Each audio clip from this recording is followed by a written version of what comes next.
제사상 앞에서 술잔을 올리려던 막내딸의 손이 공중에 멈췄습니다. 네가 뭔데 감히? 장남의 고함과 함께 날아온 발길질에 막내딸은 비틀거리며 쓰러졌죠. 깨지는 접시 소리, 친척들의 탄식, 그리고 어머니의 흐느낌. 한때 화목했던 가족은 순식간에 전쟁터가 되었습니다. 하지만 아무도 몰랐어요. 아버지가 남긴 편지 한 통이 이 모든 것을 뒤바꿔 놓을 거라는 사실을 말이죠.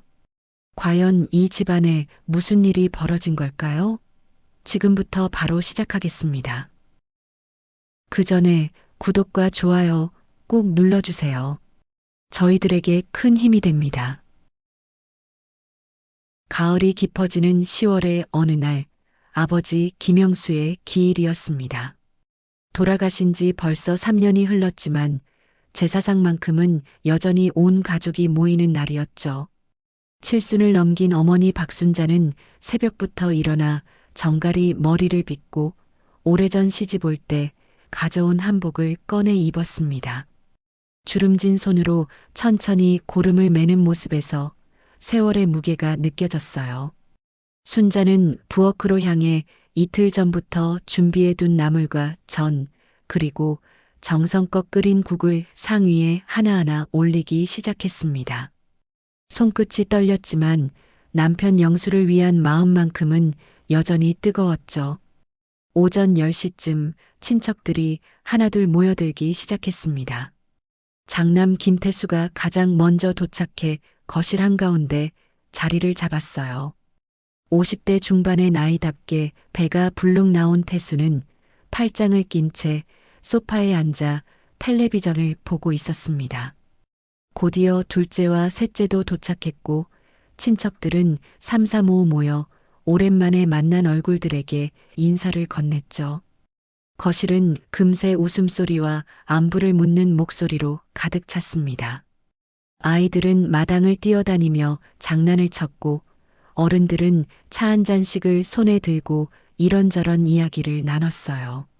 막내딸 김미경은 조금 늦게 현관문을 열고 들어왔습니다. 40을 훌쩍 넘긴 나이였지만 여전히 결혼하지 않은 미경을 바라보는 친척들의 시선은 묘했어요.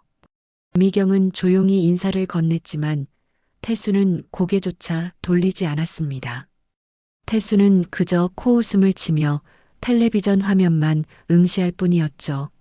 순자는 막내딸의 손을 꼭 잡으며 반가워했지만 금세 큰아들의 눈치를 살피듯 시선을 거두었습니다.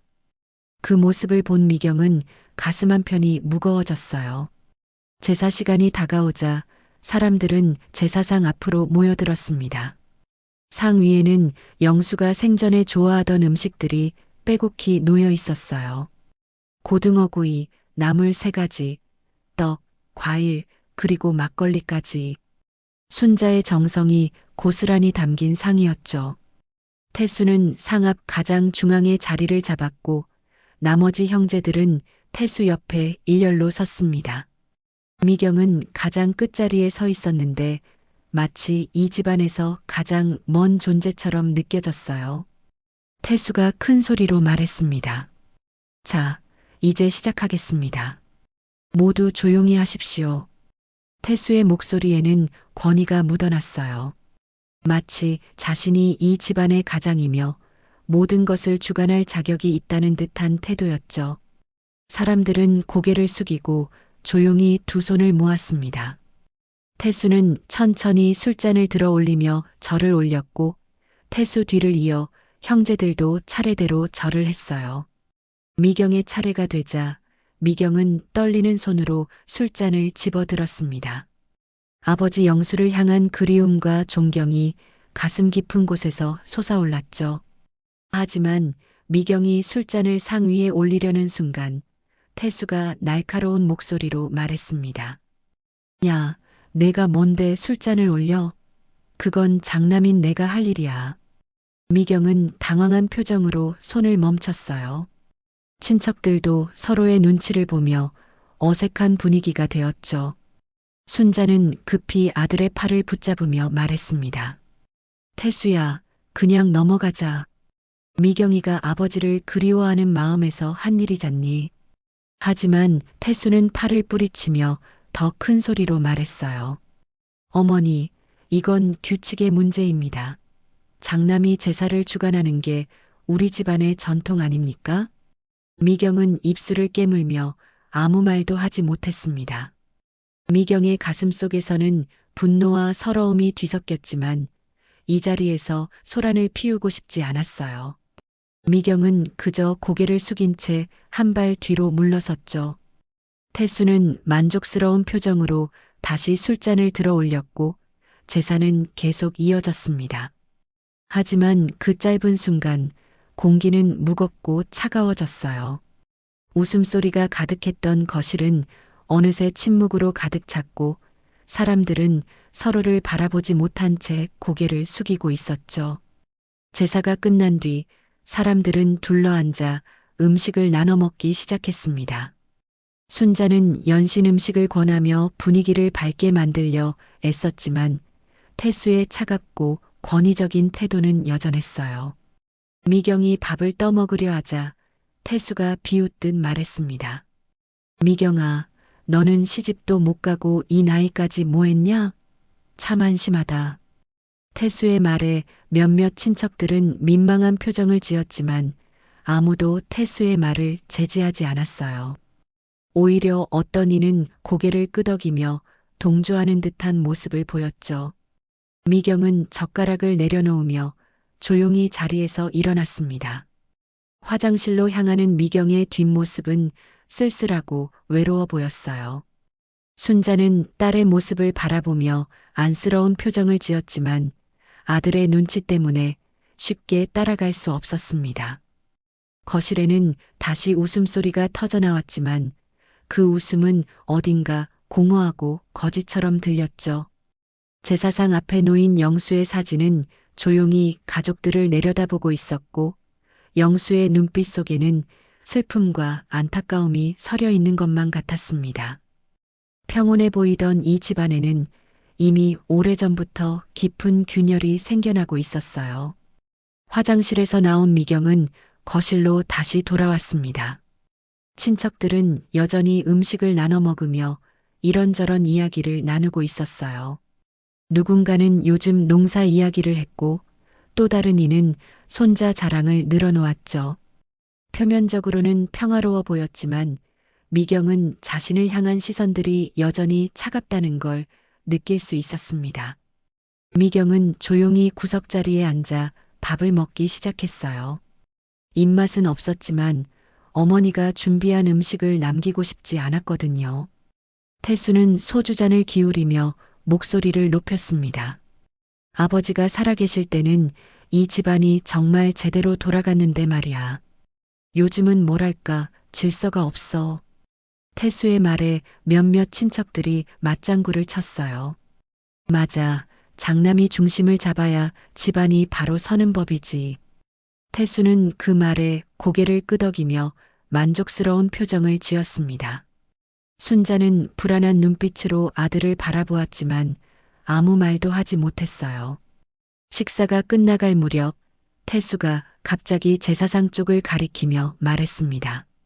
어머니, 제사상을 정리하기 전에 아버지께 마지막 술 한 잔 더 올리고 싶습니다. 순자는 고개를 끄덕이며 말했어요. 그래, 그렇게 하자꾸나. 사람들은 다시 제사상 앞으로 모여들었습니다. 태수는 술병을 들고 상 앞에 섰고 형제들도 옆에 나란히 섰죠. 미경도 자리에서 일어나 가장 끝자리에 섰습니다. 태수가 술을 따르며 중얼거렸습니다. 아버지, 아들이 올립니다. 편히 쉬십시오. 절을 마친 태수는 술잔을 제자리에 놓고 한 발 물러섰어요. 다음은 둘째의 차례였고 셋째가 그 뒤를 이었습니다. 마침내 미경의 차례가 되었을 때 미경은 떨리는 손으로 술병을 집어들었어요. 아버지를 향한 그리움이 목구멍까지 차올랐습니다. 미경은 천천히 술잔에 술을 따르기 시작했죠. 그 순간 태수가 큰 소리로 외쳤습니다. 그건 내가 해야 할 일이야. 내가 뭔데 감히. 미경은 깜짝 놀라 손을 멈췄어요. 술병이 손에서 미끄러져 떨어질 뻔했지만 간신히 붙잡았습니다. 태수는 성큼성큼 미경에게 다가오더니 미경의 손에서 술병을 낚아챘어요. 너 같은 게 아버지께 술을 올릴 자격이나 있어? 태수의 얼굴은 분노로 일그러져 있었습니다. 미경은 떨리는 목소리로 말했습니다. 오빠, 저도 아버지 딸인데요. 왜 제가 술을 올리면 안 되나요? 미경의 말에 태수의 얼굴은 더욱 붉어졌어요. 뭐, 내가 지금 나한테 대들어? 태수는 술 냄새를 풍기며 미경에게 한 발 더 다가섰습니다. 친척들은 숨을 죽이며 두 사람을 바라보았죠. 순자가 급히 끼어들려 했지만 태수는 어머니를 밀쳐냈습니다. 그때였어요. 태수의 발이 미경의 다리를 향해 날아왔습니다. 이 주제도 모르는 것이 발길질과 함께 튀어나온 말에 미경은 비틀거리며 뒤로 넘어졌어요. 미경의 몸이 제사상 옆 탁자에 부딪히며 큰 소리가 났습니다. 탁자 위에 놓여있던 접시들이 바닥으로 떨어지며 깨졌고 미경은 그 자리에 주저앉고 말았죠. 무릎이 욱신거렸고 팔꿈치에서는 피가 조금 배어 나왔습니다. 친척들의 입에서 탄식이 터져 나왔습니다. 어머나, 저게 무슨 짓이야? 형제끼리 어떻게 저럴 수가 있어? 어떤 이는 손으로 입을 막았고 어떤 이는 고개를 절레절레 저었어요. 아이들은 겁에 질려 어머니 뒤로 숨었고 거실은 순식간에 아수라장이 되었습니다. 순자는 얼굴이 창백해지며 미경에게 달려갔어요. 미경아, 괜찮니? 어디 다친 데 없니? 순자의 목소리는 떨리고 있었습니다. 태수는 거친 숨을 몰아쉬며 서 있었습니다. 태수의 눈빛에는 분노와 함께 무언가 어두운 감정이 서려 있었어요. 내가 뭘 잘못했어? 집안 질서를 바로잡으려는데. 태수는 오히려 큰 소리로 자신을 정당화했습니다. 친척 중 한 명이 조심스럽게 말했어요. 태수야, 그래도 동생인데 저렇게까지 할 필요는 없잖아. 하지만 태수는 그 말을 무시하며 소파에 털썩 주저앉았죠. 미경은 어머니의 부축을 받으며 일어섰습니다. 무릎이 후들거렸지만 눈물만은 보이고 싶지 않았어요. 미경은 입술을 깨물며 태수를 똑바로 바라보았습니다. 오빠, 아버지가 지금 이 모습을 보시면 뭐라고 하실까요? 미경의 목소리는 낮았지만 그 속에는 단단한 무언가가 담겨 있었어요. 태수는 비웃으며 말했습니다. 아버지라면 나를 지지하셨을 거야. 장남이 집안을 이끄는 게 당연하다고 하셨으니까. 순자가 떨리는 목소리로 말했습니다. 태수야, 제발 그만하자. 아버지 제사날에 이러면 어떡하니. 하지만 태수는 듣지 않았어요. 오히려 더 큰 목소리로 미경을 향해 말했습니다. 너는 시집도 못 가고 애도 없고 이 집안에 뭘 보탠 게 있어? 그저 얹혀 살기만 하면서. 태수의 말은 화살처럼 미경의 가슴을 찔렀습니다. 친척들은 더 이상 아무 말도 하지 못했어요. 어떤 이는 고개를 돌렸고 어떤 이는 한숨만 내쉬었죠. 미경은 주먹을 꽉 쥐었습니다. 미경의 눈에는 눈물이 고였지만 떨어지지는 않았어요. 오빠가 저한테 그렇게 말할 자격이 있나요? 저도 이 집안 자식입니다. 아버지의 딸이고요. 미경의 말에 태수는 코웃음을 쳤습니다. 딸이 뭐가 중요해? 결국 시집가서 남의 집 식구 되는 게 딸인데. 태수의 말은 뼛속까지 시대착오적이었지만 몇몇 나이든 친척들은 은근히 고개를 끄덕이고 있었어요. 분위기는 점점 더 험악해졌습니다. 젊은 친척 한 명이 용기를 내어 말했어요. 아니, 요즘 세상에 그게 무슨 말씀이세요? 남매는 똑같이 소중한 거 아닙니까? 하지만 태수는 그 말에 코웃음을 쳤을 뿐이었죠. 젊은 것들이 뭘 안다고. 전통이란 게 있는 거야. 그 순간 제사상 앞에 놓인 영수의 사진이 흔들리는 것처럼 보였어요. 마치 이 상황을 지켜보는 영수의 마음이 아프다는 듯이 말이죠. 순자는 두 손으로 얼굴을 가렸습니다. 눈물이 손가락 사이로 흘러내렸어요. 아버지, 우리 집안이 이렇게 되어서 죄송합니다.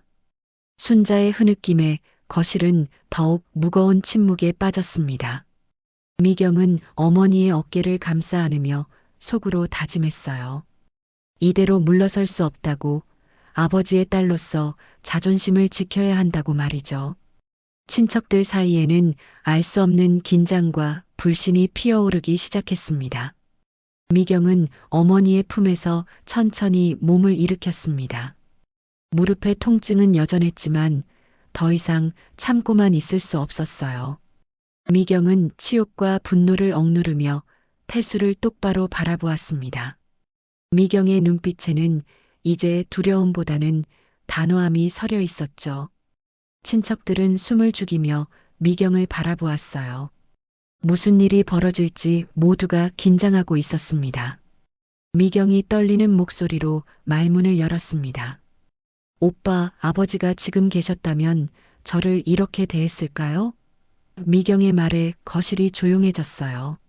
제사상 앞에 놓인 영수의 사진이 미경을 내려다보는 것 같았습니다. 미경은 계속해서 말했어요. 아버지는 제가 어렸을 때부터 말씀하셨어요. 남자든 여자든 장남이든 막내든 모두 똑같이 소중한 자식이라고요. 오빠는 그걸 잊으셨나요? 미경의 목소리는 점점 또렷해졌습니다.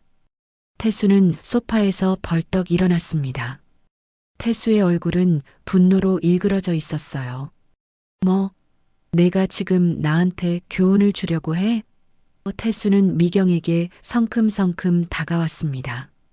친척들이 웅성거리기 시작했죠. 저건 좀 심한 거 아닌가? 태수가 너무 나가는 것 같은데. 하지만 어떤 이는 여전히 태수의 편에 서서 말했어요. 아니야, 장남이 집안을 바로잡으려는 건데 뭐가 문제야? 태수가 손가락으로 미경을 가리키며 소리쳤습니다. 좋아, 그럼 똑똑히 들어. 이 집안의 유산도 내 거고 제사를 지낼 권리도 내 거야. 넌 그저 시집이나 잘 가라. 태수의 말은 칼날처럼 날카로웠어요. 미경은 가슴이 미어지는 것 같았지만 물러서지 않았습니다. 유산이요? 아버지가 유산을 오빠한테만 주신다고 말씀하신 적 있나요? 미경의 반문에 태수는 잠시 말문이 막혔어요. 하지만 태수는 곧 다시 목소리를 높였습니다. 그런 게 어디 있어? 장남이 재산을 물려받는 게 당연한 거야. 우리 할아버지 때부터 그래왔어. 태수의 말에 몇몇 나이 든 친척들이 고개를 끄덕였죠. 맞아, 전통이란 게 있는 법이지. 하지만 젊은 세대의 친척들은 고개를 가로저었어요. 아니, 요즘 세상에 그게 무슨 말이에요? 법적으로도 자녀들은 똑같이 상속받는 거 아닙니까? 순자가 떨리는 목소리로 끼어들었습니다. 얘들아, 제발 그만하자. 아버지 재산 아래 이러면 안 된다. 순자는 태수의 팔을 붙잡으며 애원했어요. 태수야, 내가 형이잖니. 동생 좀 이해해줘. 하지만 태수는 어머니의 손을 뿌리쳤습니다. 어머니는 왜 맨날 미경이 편만 드세요? 저는 장남이고 이 집안을 책임지고 있는 사람이라고요. 태수의 말에 순자는 말문이 막혔습니다. 순자의 눈에서는 눈물이 주르륵 흘러내렸어요. 미경은 어머니의 모습을 보며 마음이 더욱 아팠습니다. 어머니는 평생 두 자식 사이에서 줄타기를 해야 했고 늘 장남의 눈치를 보며 살아왔죠. 미경은 더 이상 어머니가 그런 고통을 겪는 걸 보고 싶지 않았어요. 미경이 한 발 앞으로 나서며 말했습니다. 오빠는 이 집안을 책임진다고 했지만 지난 3년 동안 오빠가 어머니를 위해 뭘 했나요? 미경의 질문에 태수는 당황한 표정을 지었어요. 뭐라고? 미경은 계속해서 말했습니다. 어머니가 아프셔서 병원 가실 때 누가 모시고 갔나요? 어머니가 외로워하실 때 누가 전화드렸나요? 장남이라는 이유만으로 모든 권리를 가질 수는 없어요. 친척들 사이에서 웅성거림이 더 커졌습니다. 미경이 말이 많네. 태수가 평소에 어머니한테 잘했나? 하지만 태수를 지지하는 친척들도 있었어요. 그래도 장남은 장남이잖아. 집안의 기둥 아니냐? 거실은 두 편으로 나뉘기 시작했습니다. 미경을 응원하는 쪽과 태수를 옹호하는 쪽으로 말이죠. 태수는 얼굴이 새빨개져서 소리쳤습니다. 닥쳐. 너희들이 뭘 안다고. 이 집안은 내가 이끄는 거야. 태수의 목소리는 거실 전체에 울려 퍼졌어요. 태수는 주먹을 불끈 쥐며 미경을 노려보았습니다. 내가 아무리 떠들어봤자 소용없어. 법적으로든 뭐든 내가 장남이고 호주야. 이 집도 내 명이고 모든 게 다 내 거라고. 미경은 슬픈 눈빛으로 태수를 바라보았습니다. 오빠, 그게 그렇게 중요한가요? 가족보다 돈과 권리가 더 중요한가요? 미경의 말에 태수는 비웃었어요. 세상 물정 모르는 소리 하고 있네. 돈 없으면 가족도 없어. 현실을 직시해. 태수의 차가운 말에 순자는 더욱 큰 소리로 흐느꼈습니다. 친척 중 한 명이 일어서며 말했습니다. 태수야, 너무 심하다. 아무리 그래도 피부치 아니냐? 하지만 태수는 그 말에도 꿈쩍하지 않았어요. 형님도 모르시는 말씀 마십시오. 이건 우리 집안 일이에요. 태수는 거만한 태도로 말했습니다. 또 다른 친척이 낮은 목소리로 말했죠. 저러다가 나중에 후회하는 거 아니야? 하지만 태수는 듣지 않았습니다. 미경은 깊은 한숨을 내쉬었습니다. 더 이상 말해봤자 소용없다는 걸 알았어요. 태수는 자신의 권위에만 집착하고 있었고 가족의 의미는 이미 잊은 지 오래였죠. 미경은 조용히 가방을 들었습니다. 어머니, 저 먼저 가볼게요. 오빠랑은 더 이상 이야기해봐야 소용없을 것 같아요. 순자는 미경의 손을 붙잡으며 말했어요. 미경아, 조금만 참아라. 오빠도 시간이 지나면. 하지만 미경은 고개를 저었습니다. 어머니, 아버지는 이런 모습을 원하지 않으셨을 거예요.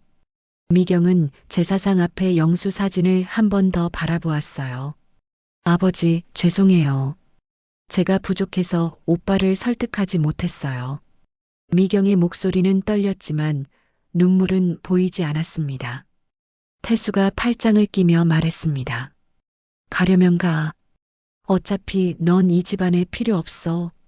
태수의 말에 몇몇 친척들이 입을 떡 벌렸어요. 저건 진짜 너무한 거 아니야? 동생한테 어떻게 저런 말을 해? 하지만 태수는 전혀 개의치 않았습니다. 오히려 소파에 다시 앉으며 텔레비전을 켰죠. 미경은 현관문으로 향했습니다. 뒤에서 순자의 흐느끼는 소리가 들렸지만 미경은 돌아보지 않았어요.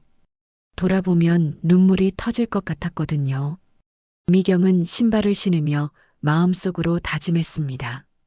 언젠가는 아버지가 진짜 무엇을 원하셨는지 증명하겠다고 태수의 잘못된 권위를 무너뜨리겠다고 말이죠. 현관문이 닫히는 소리와 함께 거실에는 무거운 침묵이 흘렀습니다. 태수는 여전히 텔레비전을 보고 있었지만 태수의 손은 미세하게 떨리고 있었어요. 순자는 제사상 앞에 주저앉아 영수의 사진을 바라보았습니다. 여보, 우리 가족이 왜 이렇게 됐을까요? 순자의 목소리는 공허하게 거실에 울려 퍼졌죠. 친척들은 하나둘 자리에서 일어나기 시작했습니다. 우리도 이만 가봐야겠네. 오늘 일은 정말 안타깝구만. 사람들은 어색한 작별 인사를 나누며 집을 떠났어요. 아이들도 조용히 부모님 손을 잡고 나갔습니다. 한때 웃음소리로 가득했던 집은 이제 텅 비어버렸죠. 태수의 권위는 흔들리고 있었지만 태수는 그것을 인정하고 싶지 않았습니다. 미경이 현관문 손잡이를 잡는 순간 뒤에서 태수의 목소리가 들려왔습니다. 야, 잠깐만. 미경은 발걸음을 멈췄어요. 돌아보니 태수가 거실에서 성큼성큼 걸어 나오고 있었습니다. 태수의 얼굴에는 여전히 분노가 가득했죠. 가기 전에 확실히 해두자. 앞으로 이 집 문턱도 밟지 마. 넌 이제 이 집안 사람이 아니야. 태수의 말에 거실에 남아있던 친척들이 술렁이기 시작했습니다. 몇몇은 자리에서 일어나 현관 쪽으로 다가왔어요. 태수야, 그 말은 너무 심한 거 아니냐? 나이 든 친척 한 명이 조심스럽게 말했습니다. 하지만 태수는 고개를 돌리며 말했어요. 형님은 모르실 겁니다. 제가 얼마나 이 집안을 위해 고생했는지. 미경이는 그저 빌부터 살기만 했어요. 미경은 신발을 벗고 다시 거실로 들어왔습니다. 미경의 눈빛은 이전보다 더 단호했어요. 오빠, 제가 뭘 빌부터 살았다고요? 저도 제 돈으로 살고 있고 어머니 용돈도 드리고 있어요. 미경의 말에 순자가 고개를 끄덕였습니다. 맞아, 미경이는 매달 용돈을 보내준단다. 하지만 태수는 비웃으며 말했어요. 그깟 푼돈 가지고 뭘 자랑하려고? 젊은 친척 한 명이 참지 못하고 말했습니다. 아니, 아무리 그래도 동생한테 그렇게 말하면 안 되죠. 요즘 세상에 장남이라고 다 할 수 있는 게 아니에요. 태수를 지지하던 나이든 친척이 반박했어요. 젊은이, 그래도 전통이란 게 있어. 장남이 집안을 이끄는 게 우리 문화야. 두 사람 사이에 팽팽한 긴장이 흘렀습니다. 다른 친척들도 하나둘 의견을 내기 시작했어요. 나는 미경이가 불쌍해. 여자라는 이유만으로 저렇게 천대받아야 하나? 하지만 제사는 장남이 지내는 게 맞지 않나? 아니야, 요즘은 다들 돌아가면서 하던데. 그래도 장손이 맞긴 하지. 거실은 순식간에 토론장이 되어버렸습니다. 친척들은 두 편으로 나뉘어 각자의 주장을 펼쳤죠. 태수는 자신을 지지하는 사람들을 보며 고개를 끄덕였습니다. 보세요, 제 말이 맞죠? 장남이 집안의 중심이 되어야 한다는 게 다들 아는 상식 아닙니까? 태수는 점점 더 목소리를 높였어요. 미경을 지지하는 친척 한 명이 말했습니다. 상식이 아니라 구시대 유물이지. 지금이 몇 년대인데 아직도 그런 소리를 해? 말싸움은 점점 격렬해졌습니다. 서로 목소리를 높이며 자신의 주장을 펼쳤어요. 장남이 책임을 지는 게 당연하다. 여자도 똑같은 자식이다. 전통을 지켜야 한다. 시대가 변했다.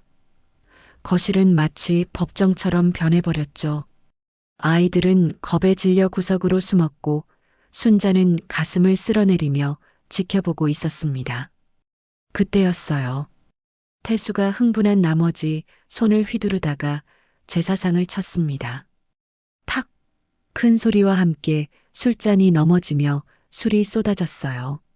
접시 하나가 바닥으로 떨어져 산산조각이 났습니다. 순자가 비명을 질렀죠. 아이고, 제사상이. 친척들도 깜짝 놀라 뒤로 물러섰습니다. 제사상 위의 음식들은 흐트러졌고 영수의 사진 앞에는 술이 흥건히 쏟아져 있었어요. 미경은 급히 달려가 제사상을 바로잡으려 했습니다. 오빠, 이게 무슨 짓이에요? 미경의 목소리는 떨리고 있었어요. 태수는 당황한 표정을 지었지만 곧 오히려 화를 냈습니다. 내가 뭘 잘못했어? 내가 나를 화나게 만들었잖아. 태수의 말도 안 되는 변명에 여러 친척들이 혀를 찼어요. 저게 무슨 소리야? 제사상을 건드리다니 아버님께 죄송하지도 않나? 순자는 제사상 앞에 무릎을 꿇고 앉았습니다. 순자는 두 손으로 얼굴을 가린 채 흐느끼기 시작했어요. 여보, 미안해요. 제가 아이들을 잘못 키웠어요. 이렇게 싸우는 모습을 보여드려서 정말 죄송해요. 순자의 어깨가 들썩이며 울음소리가 거실에 퍼졌습니다. 친척들은 순자의 모습을 보며 안쓰러운 표정을 지었죠. 미경은 어머니 곁에 앉아 순자의 등을 쓰다듬었습니다. 어머니, 울지 마세요. 제가 잘못했어요. 미경의 목소리도 떨렸지만 눈물을 참으려 애썼어요. 태수는 그 모습을 보며 불편한 표정을 지었지만 여전히 자신의 잘못을 인정하지 않았습니다. 어머니, 제가 뭘 잘못했습니까? 집안 질서를 바로잡으려는 건데요. 한 친척이 태수에게 다가가며 말했습니다. 태수야, 이제 그만해라. 어머니가 저렇게 우시는데 아직도 모르겠니? 하지만 태수는 고개를 돌렸어요. 다른 친척이 미경에게 다가와 말했습니다. 미경아, 내 마음은 이해한다. 참 힘들겠구나. 미경은 고개를 숙인 채 대답했어요. 괜찮습니다. 익숙해요. 태수를 지지하던 친척들도 이제는 말이 없었습니다. 제사상이 어지럽혀진 모습을 보니 태수가 너무 선을 넘었다는 생각이 들었거든요. 한 사람이 조용히 말했어요. 제사상을 건드리는 건 아무리 화가 나도 하면 안 되는 일이지. 다른 이도 동의하며 고개를 끄덕였습니다. 태수는 점점 고립되어 가고 있었어요. 거실의 분위기는 이제 차분해지기는커녕 더욱 무거워졌습니다. 제사상은 어지럽혀져 있었고 어머니는 흐느끼고 있었으며 친척들은 갈라진 채 서로를 불편하게 바라보고 있었죠. 이 집안은 이제 완전히 분열되어 있었습니다. 한때 화목했던 가족의 모습은 어디에도 찾아볼 수 없었어요. 미경은 입술을 꽉 깨물었습니다.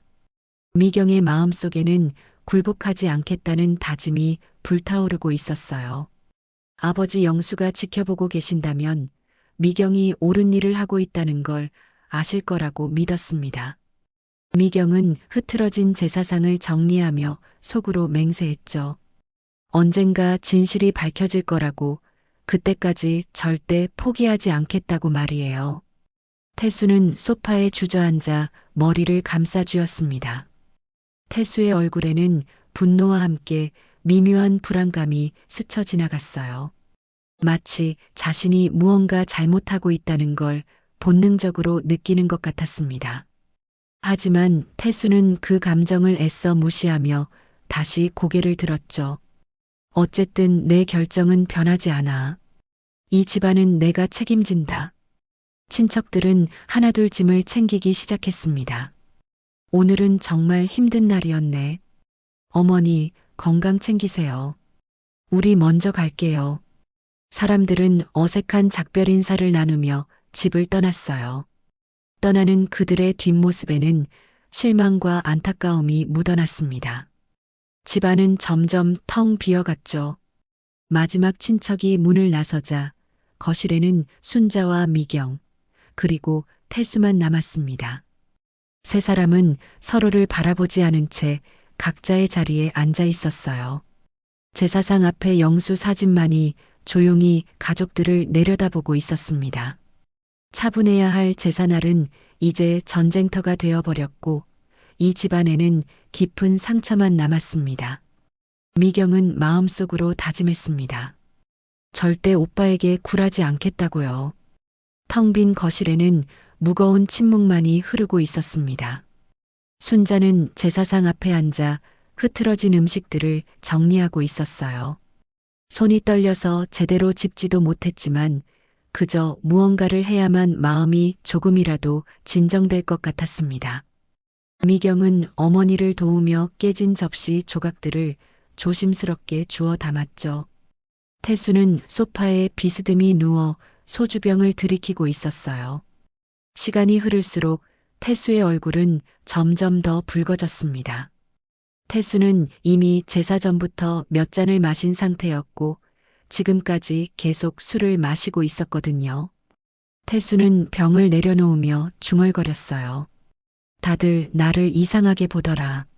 내가 뭘 잘못했다고. 태수의 혓바닥은 이미 꼬여 있었고 눈빛은 흐릿했습니다. 미경은 태수를 힐끗 쳐다보았습니다. 술에 취한 오빠를 보는 것이 처음은 아니었지만 오늘만큼은 불안감이 엄습했어요. 술에 취하면 태수는 더욱 통제 불가능해졌거든요. 미경은 어머니에게 조용히 말했습니다. 어머니, 우리 방으로 들어가 계세요. 제가 정리할게요. 하지만 순자는 고개를 저었어요. 아니다. 내가 해야지. 아버지께 미안하구나. 태수가 비틀거리며 일어났습니다. 태수는 휘청거리는 걸음으로 제사상 쪽으로 다가왔어요. 어머니, 뭐 하세요? 태수의 목소리는 축축 늘어져 있었습니다. 순자는 아들을 올려다보며 말했어요. 상을 치우고 있단다. 태수야, 너도 이제 쉬어라. 하지만 태수는 순자의 손을 붙잡으며 말했습니다. 어머니, 제 말 좀 들어주세요. 태수는 술 냄새를 풍기며 순자를 바라보았습니다. 어머니는 왜 맨날 미경이 편만 드세요? 저는 어머니의 아들이잖아요. 태수의 목소리는 떨리고 있었어요. 순자는 당황한 표정으로 말했습니다. 무슨 소리니? 엄마가 언제 내 편을 안 들었니? 하지만 태수는 고개를 흔들었어요. 아니에요. 아까도 미경이를 감싸셨잖아요. 미경은 태수와 어머니 사이에 끼어들었습니다. 오빠 어머니를 힘들게 하지 마세요. 술 드셨으니까 그만 주무세요. 미경의 말에 태수는 미경을 노려보았어요. 너 내가 뭔데? 넌 이제 이 집안 사람도 아니라니까. 태수는 미경을 밀쳐냈습니다. 미경은 뒤로 비틀거렸지만 간신히 균형을 잡았죠. 순자가 태수의 팔을 붙잡으며 애원했습니다. 태수야, 제발 그만해라. 엄마가 잘못했다. 미안하다. 순자의 목소리는 떨리고 있었어요. 하지만 태수는 더욱 흥분했습니다. 어머니도 내 편을 드셔야죠. 내가 장남 아닙니까? 이 집안을 책임지는 사람이 누군데요? 태수는 소리를 지르며 소파를 주먹으로 내리쳤어요. 쿵! 소리와 함께 거실이 울렸습니다.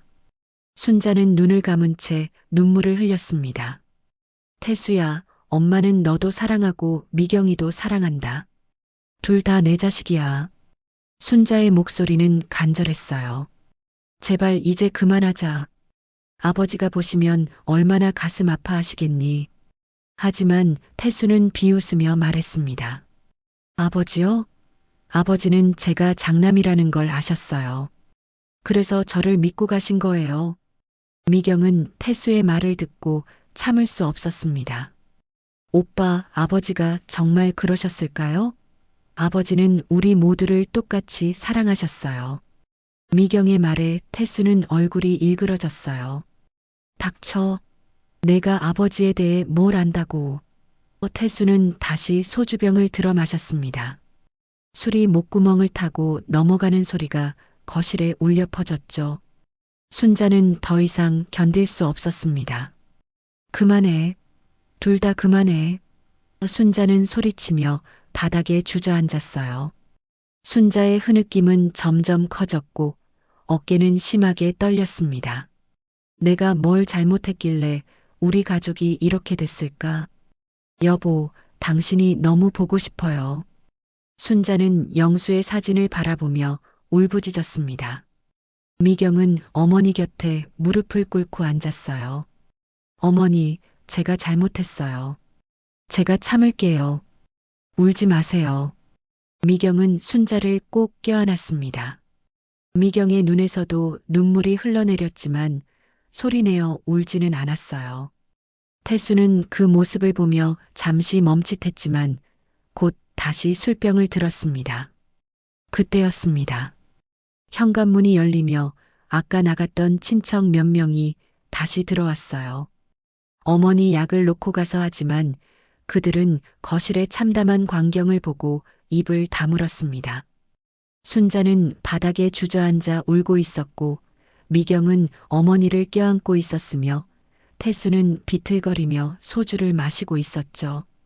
친척 한 명이 태수에게 다가가며 말했습니다. 태수야, 이제 정말 그만해라. 어머니가 저렇게 힘들어 하시는데. 하지만 태수는 손을 휘저으며 말했어요. 가세요. 다들 가라고요. 이건 우리 집안일이에요. 태수의 목소리는 거칠었고 눈빛은 초점을 잃고 있었습니다. 다른 친척이 순자에게 다가가 말했습니다. 어머니, 저희가 미경이를 데려갈게요. 오늘은 미경이가 여기 있으면 안 될 것 같아요. 순자는 고개를 끄덕이며 미경의 손을 놓았어요. 미경아, 미안하구나. 엄마가 힘이 없어서 순자의 목소리는 끊어질 듯 떨렸습니다. 미경은 일어서며 말했습니다. 어머니, 괜찮아요. 제가 나갈게요. 미경은 가방을 들고 현관으로 향했어요. 뒤에서 태수의 중얼거림이 들렸습니다. 그래, 가. 다시는 오지 마. 넌 이 집안 식구가 아니야. 태수의 말은 칼날처럼 날카로웠지만 미경은 대꾸하지 않았습니다. 친척들은 미경을 데리고 집을 나왔어요. 문이 닫히자 거실에는 다시 침묵이 찾아왔습니다. 순자는 제사상 앞에 앉아 영수의 사진을 바라보았어요. 여보, 우리 미경이가 너무 불쌍해요. 제가 어떻게 해야 할까요? 순자는 사진을 꼭 껴안으며 흐느꼈습니다. 태수는 소파에 쓰러지듯 누웠습니다. 천장을 바라보는 태수의 눈에는 술기운과 함께 알 수 없는 감정이 서려 있었어요. 마치 후회 같기도 하고 불안 같기도 한 감정이었죠. 하지만 태수는 그 감정을 애써 외면했습니다. 내가 뭘 잘못했어? 태수는 중얼거리며 눈을 감았어요. 밖으로 나온 미경은 차 안에 앉아 집을 바라보았습니다. 창문 너머로 어머니의 실루엣이 보였어요. 미경의 눈에서 눈물이 주르륵 흘러내렸습니다. 아버지, 왜 저한테 이런 시련만 주시는 거예요? 미경은 떨리는 목소리로 혼잣말했어요. 제가 뭘 잘못한 건가요? 왜 오빠는 저를 이렇게 미워하는 걸까요? 친척은 미경의 어깨를 다독이며 말했습니다. 미경아, 울지 마. 내 잘못이 아니야. 하지만 미경은 고개를 저었어요. 저 때문에 어머니가 저렇게 힘들어 하시잖아요. 제가 그냥 참았으면 이렇게까지 안 됐을 텐데 미경의 목소리는 자책으로 가득했습니다. 차가 출발하며 집은 점점 멀어졌습니다. 미경은 뒤를 돌아보며 창문 너머 어머니를 바라보았어요. 순자는 여전히 제사상 앞에 앉아 있었고 영수의 사진을 안고 있었습니다. 미경은 가슴이 미어지는 것 같았어요. 어머니, 죄송해요. 제가 부족해서. 그날 밤 세 사람은 각자의 자리에서 잠 못 이루는 밤을 보냈습니다. 가족은 산산조각 나는 듯했고 미경은 철저히 고립된 기분에 사로잡혔어요. 모든 것이 무너지는 순간 미경은 절망 속에서 하늘을 올려다보았습니다. 아버지, 제게 힘을 주세요. 제가 어떻게 해야 할지 알려주세요.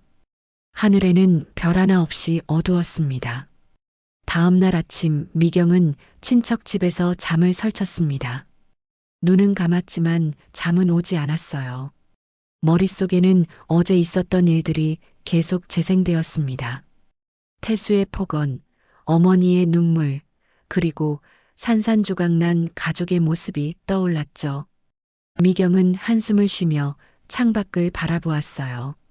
가을 하늘은 맑았지만 미경의 마음은 먹구름으로 가득했습니다. 오전 10시쯤 미경의 휴대전화가 울렸습니다.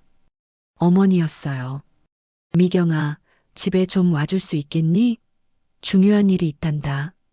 순자의 목소리는 어제보다 조금 차분했지만 여전히 떨림이 느껴졌습니다. 미경은 가슴이 철렁했어요. 어머니, 무슨 일이세요? 오빠가 또 순자는 말을 끊으며 말했습니다. 아니야. 그냥 와라. 설명하기 어렵구나. 미경은 친척에게 양해를 구하고 집으로 향했습니다. 차를 타고 가는 내내 불안한 마음을 떨칠 수 없었어요. 어머니가 무슨 일로 전화를 했을까? 혹시 태수가 또 무슨 짓을 한 건 아닐까? 걱정이 꼬리에 꼬리를 물었습니다. 집 앞에 도착하니 낯선 차 한 대가 주차되어 있었어요. 검은색 세단이었는데 번호판을 보니 서울 차량이었습니다. 미경은 조심스럽게 현관문을 열었습니다. 거실에는 어머니와 함께 정장을 입은 중년 남자가 앉아 있었어요. 남자는 서류 가방을 무릎 위에 올려놓고 있었습니다. 순자는 미경을 보자 일어서며 손짓했어요. 미경아, 왔구나. 이분은 김 변호사님이시다. 미경은 고개를 숙여 인사했습니다. 안녕하세요. 변호사는 미소를 지으며 말했습니다. 김미경 씨 맞으시죠? 뵙게 되어 반갑습니다. 저는 고인이신 김영수 씨의 법률 대리인이었던 변호사입니다. 미경은 놀란 표정으로 변호사를 바라보았어요. 아버지의 변호사요? 변호사는 고개를 끄덕였습니다. 네, 영수 씨께서 돌아가시기 6개월 전에 저를 찾아오셨습니다. 순자는 미경의 손을 이끌어 소파에 앉혔습니다. 미경아, 엄마도 오늘 아침에야 이 사실을 알았단다. 순자의 목소리는 떨리고 있었어요. 변호사는 서류 가방을 열며 말했습니다. 영수 씨께서는 생전에 유언장을 작성하셨습니다. 그리고 특정 조건이 충족되면 공개하라고 하셨죠. 미경은 가슴이 두근거렸습니다. 조건이요? 변호사는 서류를 꺼내며 설명했습니다. 영수 씨께서는 3년이 지난 후, 그러니까 3주기가 되는 시점에 공개하라고 하셨습니다. 그리고 가족 간의 재산 문제로 갈등이 있을 경우 즉시 공개하라는 조건도 달아두셨어요. 미경은 순자를 바라보았습니다. 순자는 눈물을 글썽이며 고개를 끄덕였어요. 변호사가 계속 말했습니다. 어제 박순자 여사님께서 제게 전화를 주셨습니다. 가족 간에 심각한 갈등이 있었다고 하시더군요. 순자는 고개를 숙였어요. 네, 제가 더 이상 견딜 수가 없었습니다. 아이들이 너무 싸우고 특히 미경이가 너무 힘들어해서 순자의 목소리는 끊어질 듯 떨렸습니다. 변호사는 봉투 하나를 꺼냈습니다. 봉인된 하얀 봉투였어요. 봉투 겉면에는 영수의 필체로 막내딸 김미경에게라고 적혀 있었습니다. 미경은 그 글씨를 보자 눈시울이 뜨거워졌어요. 아버지의 글씨였습니다. 변호사는 봉투를 미경에게 건네며 말했습니다. 여기 있습니다. 영수 씨께서 직접 작성하신 유언장입니다. 순자는 떨리는 손으로 봉투를 받아 미경의 손에 쥐어주었습니다. 미경아, 이건 내 아버지가 살아계실 때 작성하신 거다. 순자의 목소리에는 미묘한 감정이 섞여 있었어요. 슬픔과 안도감, 그리고 약간의 두려움까지. 미경은 봉투를 들고 손이 떨렸습니다. 제가 지금 열어봐도 되나요? 변호사는 고개를 끄덕였습니다. 물론입니다. 이 자리에서 열어보시는 게 좋겠습니다. 미경은 조심스럽게 봉투를 뜯었어요. 안에는 2장의 서류가 들어 있었습니다. 하나는 공증된 유언장이었고 다른 하나는 아버지가 직접 쓴 편지였어요. 미경은 먼저 유언장을 펼쳤습니다. 유언장에는 법률 용어들이 가득했지만 핵심 내용은 명확했습니다. 영수의 단호한 글씨로 이렇게 적혀 있었어요. 나 김영수는 온전한 정신으로 이 유언장을 작성한다. 내 모든 재산은 막내딸 김미경에게 상속한다. 집, 토지, 예금 모든 것을 말이다. 장남 김태수에게는 최소한의 몫만 남긴다. 미경은 글을 읽으며 숨이 멎는 것 같았습니다. 미경은 떨리는 목소리로 물었습니다. 이게 정말인가요? 변호사는 고개를 끄덕이며 말했습니다. 네, 공증을 받은 정식 유언장입니다. 법적 효력이 있습니다. 미경은 다시 유언장을 내려다보았어요. 아버지의 글씨 하나하나가 눈에 들어왔습니다. 그리고 유언장 아래쪽에는 이런 문구가 적혀 있었죠. 가장은 권위가 아니라 마음으로 세워야 한다. 재산이 많고 적음이 중요한 게 아니라 가족을 얼마나 사랑하고 보살피느냐가 중요하다. 나는 내 딸 미경이가 그 마음을 가지고 있다고 믿는다. 태수야, 미안하다. 하지만 내가 변하지 않는 한 내 재산을 내게 맡길 수 없구나. 미경의 눈에서 눈물이 흘러내렸습니다. 아버지의 사랑과 신뢰가 자신에게 향하고 있었음을 이제야 알게 된 것입니다. 순자도 옆에서 함께 울고 있었어요. 미경아, 아버지가 너를 얼마나 사랑하셨는지 알겠지? 순자는 딸의 어깨를 감싸 안았습니다. 미경은 다른 종이를 펼쳤습니다. 아버지가 직접 쓴 편지였어요. 사랑하는 내 딸 미경아. 이 편지를 읽을 때쯤이면 아빠는 이미 세상을 떠났겠지. 미경아, 아빠가 평생 미안한 게 하나 있다. 내가 어렸을 때부터 내 오빠 태수만 챙긴 것 같아서 말이다. 장남이라는 이유로, 대를 이어야 한다는 이유로 태수에게만 신경을 썼어. 미경은 편지를 읽으며 흐느꼈습니다. 하지만 아빠는 알고 있었단다. 내가 얼마나 착한 아이인지, 내가 엄마를 얼마나 잘 보살피는지 말이야. 태수는 권위만 내세우고 가족을 돌보지 않았어. 그래서 아빠는 결정했단다. 내 재산은 내가 물려받아야 한다고. 미경아, 부디 엄마를 잘 모시고 내 인생도 행복하게 살아라. 아빠가 하늘에서 지켜볼게. 사랑한다, 내 딸. 미경은 편지를 가슴에 꼭 안았습니다. 아버지의 따뜻한 마음이 종이를 통해 전해지는 것 같았어요. 순자도 함께 울면서 미경을 껴안았습니다. 미경아, 아버지가 정말 너를 많이 생각하셨구나. 두 사람은 한참 동안 울었어요. 슬픔과 그리움, 그리고 안도감이 뒤섞인 눈물이었습니다. 변호사는 조용히 기다렸다가 말했습니다. 유언장에는 한 가지 조건이 더 있습니다. 미경 씨가 재산을 받으시되 어머니 박순자 여사님의 생활비와 의료비는 반드시 보장해야 한다는 조건이에요. 미경은 고개를 끄덕였습니다. 당연하죠. 어머니는 제가 모실 거예요. 미경의 목소리는 단호했습니다. 순자는 미경의 손을 꼭 잡았어요. 미경아, 정말 고맙구나. 엄마가 너한테 미안했어.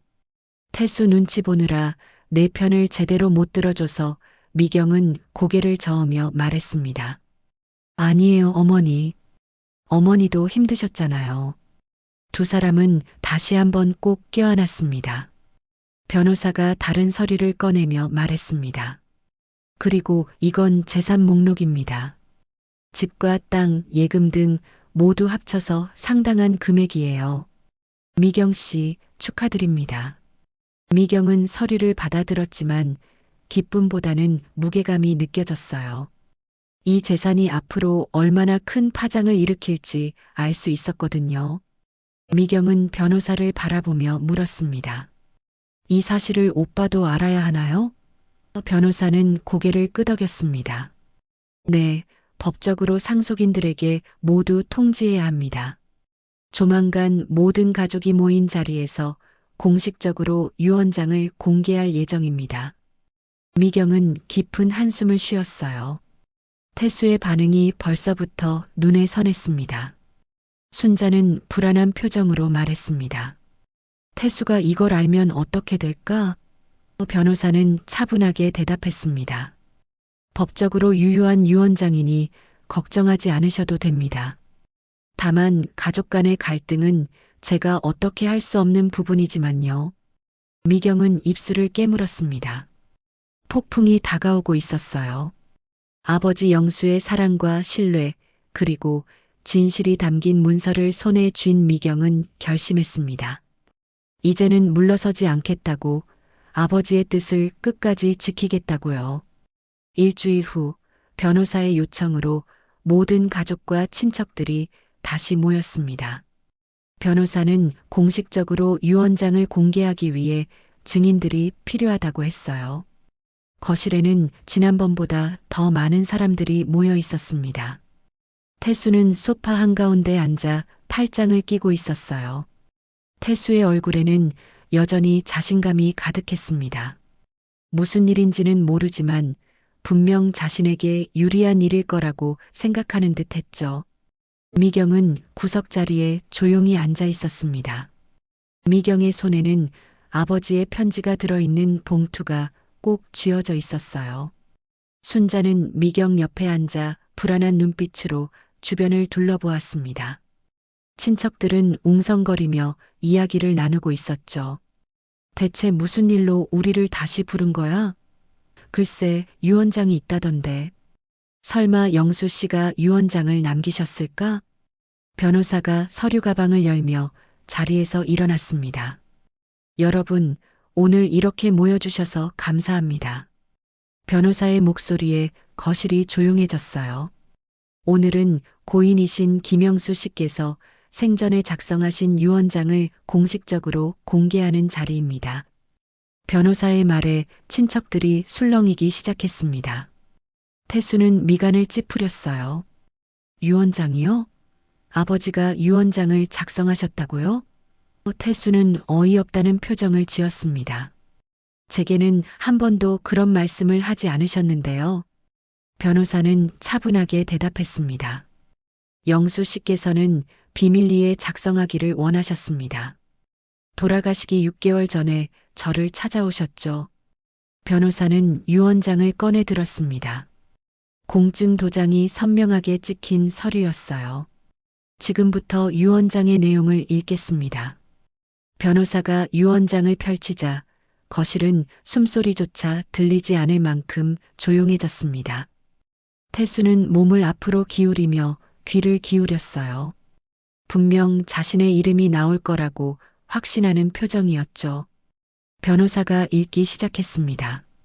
나 김영수는 온전한 정신으로 이 유언장을 작성한다. 내 모든 재산, 즉 집과 토지, 예금 등 모든 것을 막내딸 김미경에게 상속한다. 변호사의 목소리가 거실에 울려 퍼졌어요. 순간 시간이 멈춘 것 같았습니다. 태수의 얼굴은 순식간에 하얗게 질렸어요. 태수가 벌떡 일어서며 소리쳤습니다. 뭐라고요? 지금 뭐라고 하신 겁니까? 태수의 목소리는 떨리고 있었어요. 변호사는 침착하게 대답했습니다. 영수 씨께서는 모든 재산을 따님 미경 씨에게 상속한다고 명시하셨습니다. 태수는 고개를 흔들며 말했습니다. 이럴 리가 없어. 아버지가 나를 두고 그런 결정을 했을 리가 없다고요. 친척들 사이에서 웅성거림이 터져 나왔습니다. 어머, 정말이야?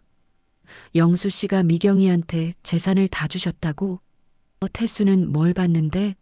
목소리들이 뒤섞여 거실은 금세 시끌벅적해졌어요. 태수는 변호사에게 다가가며 말했습니다. 그 유언장 진짜입니까? 혹시 위조된 거 아닙니까?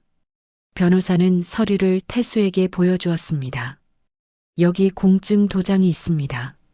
그리고 영수 씨의 서명도 있고요. 저와 2명의 증인이 함께 있었습니다. 변호사는 또 다른 서류를 꺼냈어요. 여기 공증 사무소의 확인서도 있습니다. 법적으로 완벽하게 유효한 유언장입니다. 태수는 서류를 빼앗듯 받아들었습니다. 태수의 손은 심하게 떨리고 있었어요. 서류를 읽는 태수의 얼굴은 점점 더 창백해졌습니다. 아니야, 이건 말이 안 돼. 태수는 중얼거리며 뒤로 비틀거렸어요. 친척 한 명이 태수를 부축했습니다. 태수야, 괜찮니? 변호사가 계속 읽었습니다. 장남 김태수에게는 법정 최소 상속분만을 남긴다. 태수는 그 말을 듣고 무릎이 꺾이는 것 같았어요. 최소 상속분이라니. 태수는 소파에 주저앉았습니다. 변호사는 유언장의 마지막 부분을 읽었어요. 가장은 권위가 아니라 마음으로 세워야 한다. 태수야, 미안하다. 하지만 내가 변하지 않는 한 내 재산을 내게 맡길 수 없구나. 아버지의 마지막 말에 태수는 눈을 감았습니다. 태수의 눈가에서 눈물이 흘러내렸어요. 친척들은 조용히 태수를 바라보고 있었습니다. 어떤 이는 동정의 눈빛을, 어떤 이는 당연하다는 표정을 짓고 있었죠. 순자는 고개를 숙인 채 눈물을 닦고 있었습니다. 미경은 자리에서 일어나지 못했습니다. 미경도 놀란 건 마찬가지였거든요. 일주일 전에 유언장의 내용을 알았지만 이렇게 모든 사람 앞에서 공개되니 실감이 났어요. 미경은 태수를 바라보았습니다. 태수는 완전히 무너진 모습이었어요. 한참을 침묵이 흐른 뒤 태수가 떨리는 목소리로 말했습니다. 아버지가 정말 그렇게 생각하셨던 거야? 태수는 유언장을 다시 내려다보았어요. 아버지의 글씨가 눈에 들어왔습니다. 그 단호한 필체는 거짓이 아니었죠. 태수는 얼굴을 두 손으로 감싸며 흐느끼기 시작했습니다. 친척 한 명이 조심스럽게 말했습니다. 태수야, 아버지가 왜 그런 결정을 하셨는지 생각해봐. 다른 친척도 말했어요. 내가 미경이를 대하는 모습을 보면 솔직히 이해가 간다. 태수는 그 말들을 듣고 더욱 고개를 떨구었습니다. 자신이 얼마나 잘못했는지 깨닫기 시작한 것이었어요. 태수는 천천히 자리에서 일어났습니다. 비틀거리는 걸음으로 미경에게 다가왔어요. 친척들은 숨을 죽이며 지켜보았습니다. 태수는 미경 앞에 섰어요. 미경은 오빠를 올려다보았습니다. 태수의 얼굴은 눈물로 범벅이 되어 있었죠. 그때였습니다. 태수가 무릎을 꿇었어요. 쿵 소리와 함께 태수의 무릎이 바닥에 닿았습니다. 친척들은 입을 쩍 벌렸어요. 장남이 그렇게 권위를 내세우던 태수가 무릎을 꿇는 모습은 충격적이었습니다. 태수는 고개를 숙인 채 떨리는 목소리로 말했어요. 미경아, 용서해라. 태수의 목소리는 흐느껴 울음이 섞여 있었습니다. 내가 잘못했다. 욕심이 눈을 가려버렸어. 태수는 두 손으로 얼굴을 가렸어요. 내가 너를 동생으로 대하지 않았어. 내가 얼마나 힘들었을지, 아버지가 왜 그런 결정을 하셨는지 이제야 알겠어. 태수의 어깨가 심하게 떨렸습니다. 미경은 오빠의 모습을 보며 마음이 흔들렸습니다. 평생 저렇게 우는 오빠를 본 적이 없었거든요. 미경의 눈에서도 눈물이 흘러내렸어요. 순자는 두 자식을 번갈아 보며 울고 있었습니다. 친척들도 눈물을 닦으며 지켜보고 있었죠. 태수가 고개를 들어 미경을 바라보았습니다. 미경아, 나는 내 오빠 자격이 없어. 하지만 제발 한 번만 용서해줘. 내가 정말 잘못했어. 태수의 눈빛은 간절했어요. 미경은 입술을 깨물었습니다. 마음 한편에서는 오빠를 용서하고 싶었지만 다른 한편에서는 아버지의 뜻을 지켜야 한다는 생각이 들었어요.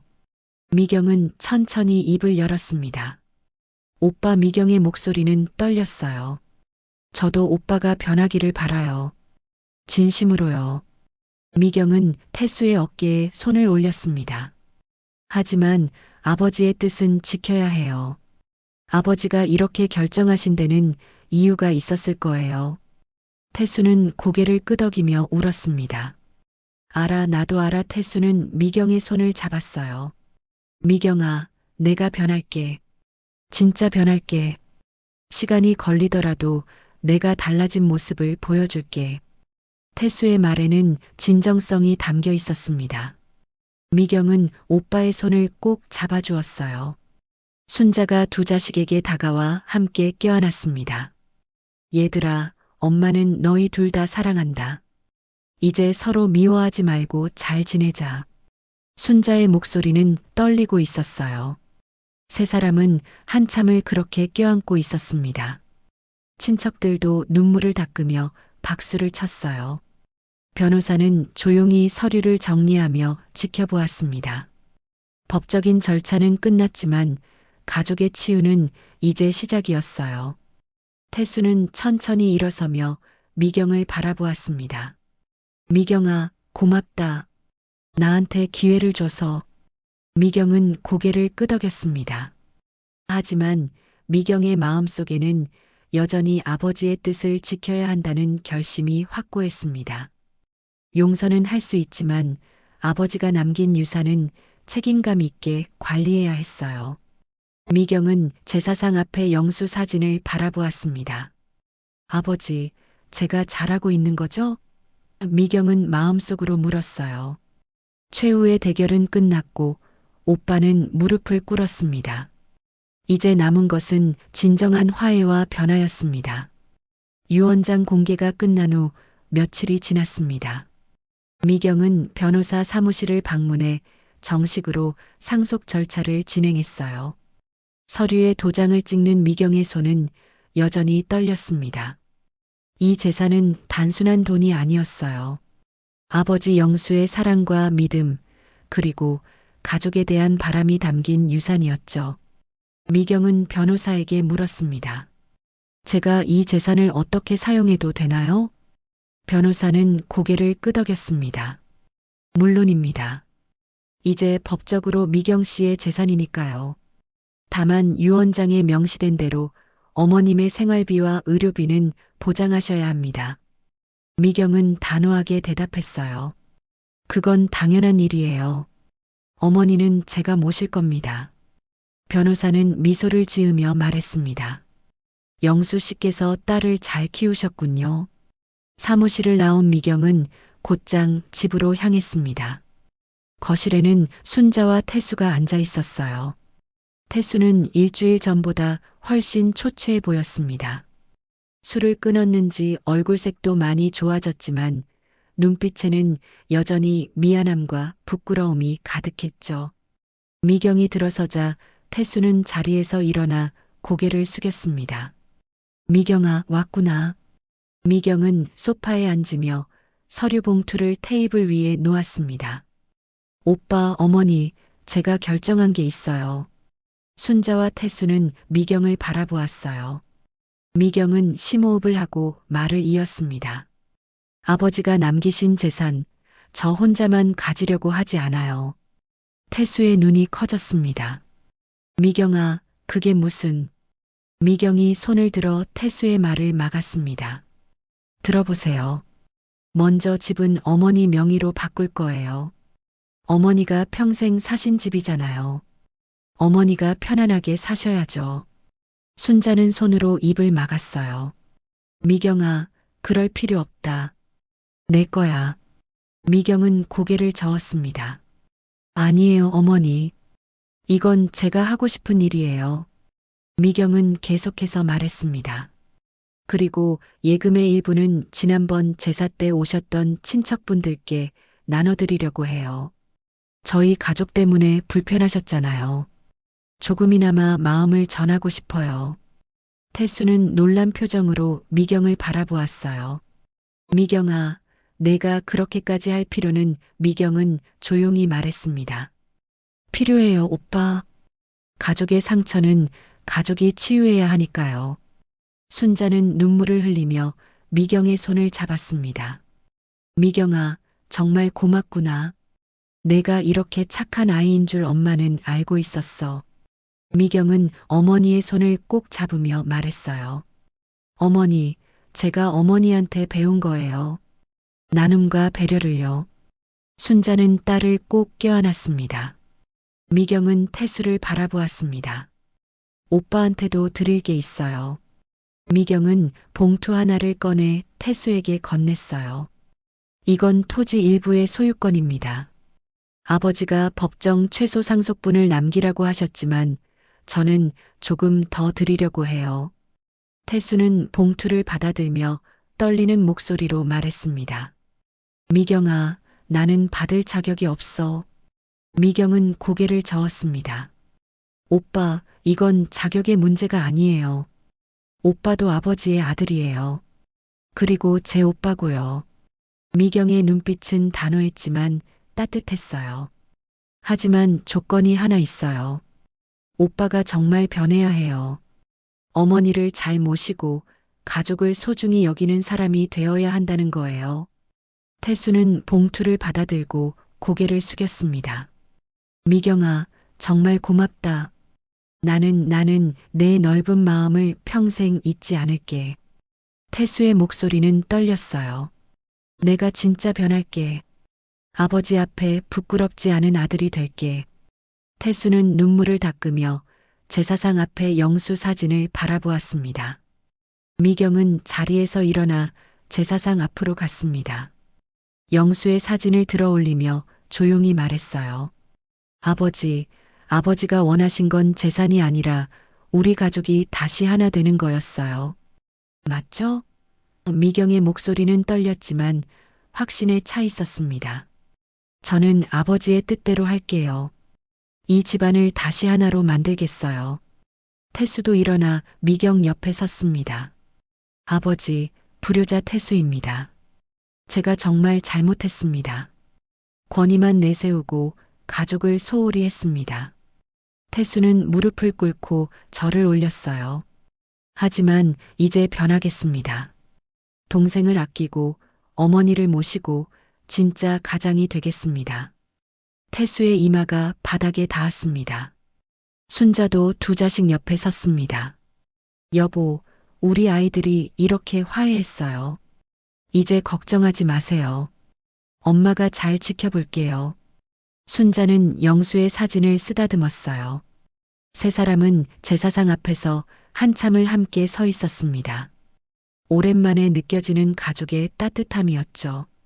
며칠 후 미경은 약속대로 친척들을 집으로 초대했습니다. 거실에는 다시 사람들이 모여들었어요. 하지만 이번에는 분위기가 완전히 달랐습니다. 웃음소리가 가득했고 따뜻한 대화가 오갔죠.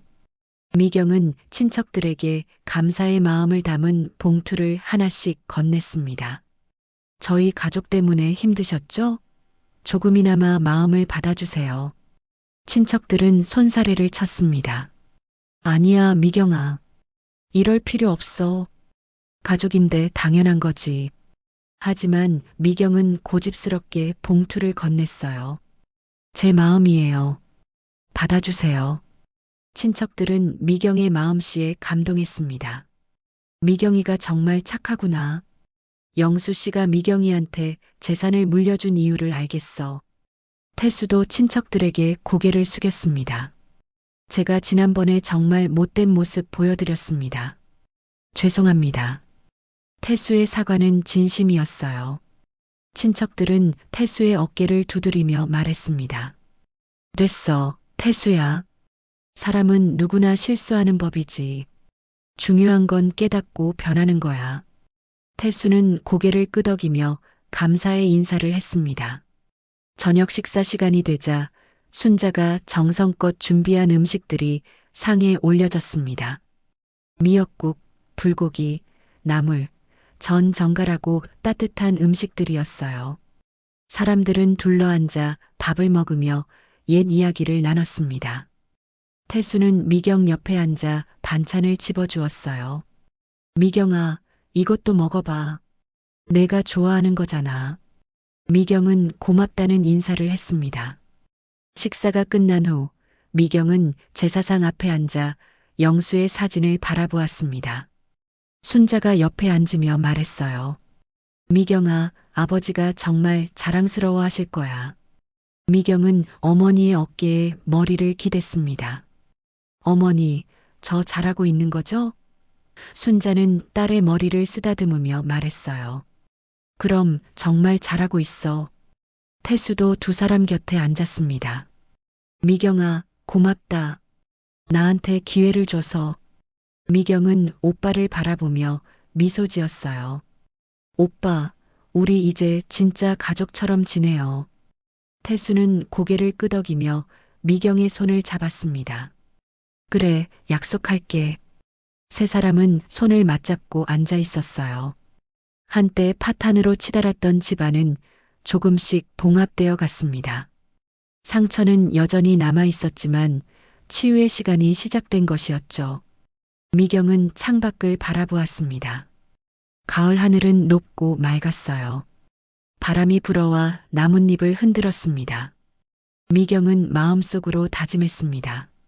아버지가 남긴 유산을 잘 지키고 가족을 소중히 여기며 살겠다고요. 모두가 아는 사실은 하나였습니다. 진정한 힘은 돈이 아니라 상처를 이겨내는 마음의 용기라는 것을요. 미경은 그 용기를 가지고 있었고 태수도 이제 변화를 시작했습니다. 순자는 두 자식을 바라보며 행복한 미소를 지었어요. 영수의 사진 속 얼굴도 평화로워 보였습니다. 해가 서쪽으로 기울며 황금빛 햇살이 거실을 가득 채웠습니다.